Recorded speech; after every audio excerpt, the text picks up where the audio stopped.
What is the significance of ideas about the future for political decisions taken today?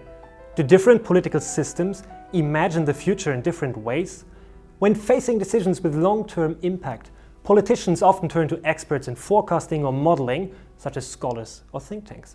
Their advice can shape what politicians and all of us think about what might happen in the future and what the best actions to take today are. The language about the future is fundamentally one about political power. Arguments about the future require us to think about actions and decisions we must make today. Historical scholarship has illustrated that discourses about the world of tomorrow create a unique space of confrontation between different political visions. Therefore, private corporations, think tanks, but also civil society invest significant resources to influence political and public imaginations of the future. Events over the last decade have unsettled ideas about an end of history, which emerged after the fall of the communist bloc. It is no longer convincing to argue that liberal democracy and market capitalism exclusively define our horizon of expectation. Much to the contrary, eroding trust in political systems, recurring financial and economic chaos, climate change, or new international security risks have challenged narratives of future progress.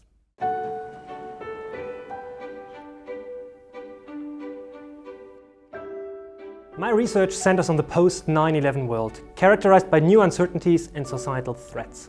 In this situation of heightened contingency, social movements and political elites are required to offer visions for the long term. However, a situation of uncertainty and accelerated change is itself in tension with the very possibility of prediction. The past only provides a very limited guidance for the future.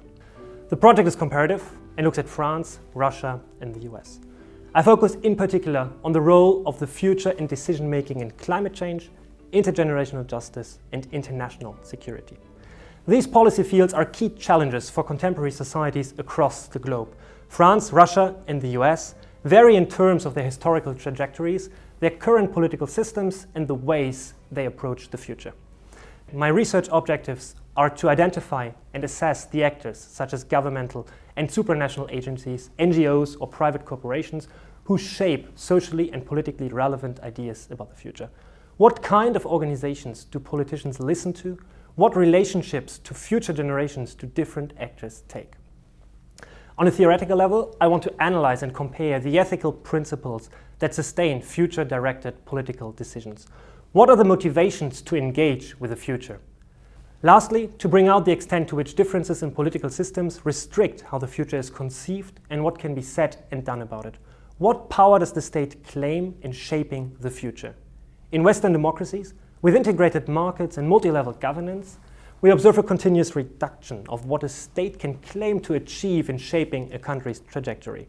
Whereas in a country such as Russia, the political regime tries to legitimize its power also by offering clear and linear visions for the world of tomorrow.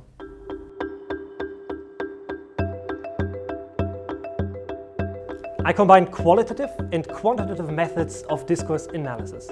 Discourse analysis is an approach to politics which centers on unraveling the rules of language in use. For this project, I examined political speeches, media coverage, and a number of interviews. The combination of these tools allows me to map the content and the participants in controversies over time. Let me illustrate one aspect of this method. Let's say, for instance, we've got a policy document from a US think tank promoting free market solutions and denying climate change. In this statement, the Institute underlines that climate change is exaggerated, that there's scientific disagreement, or that we are uncertain about the causal chain of global warming. This document might also refer to other think tanks, politicians, or firms which share such skeptical positions. These relations between different positions and actors can be expressed as a network. But there are, of course, many other coalitions of actors and positions. Climate change deniers are a diminishing part of the overall network. We'll also find, for instance, those who argue that more economic growth is part of the solutions to combating climate change, and others who instead insist on the inherent tension between economic growth and the climate. The underlying data for such a network can be represented as a matrix. Actors on one axis and the different positions on the other.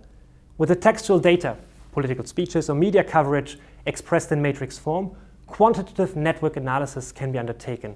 This allows to understand what type of ideas and which actors have been particularly influential in talking about the future at what moment in time.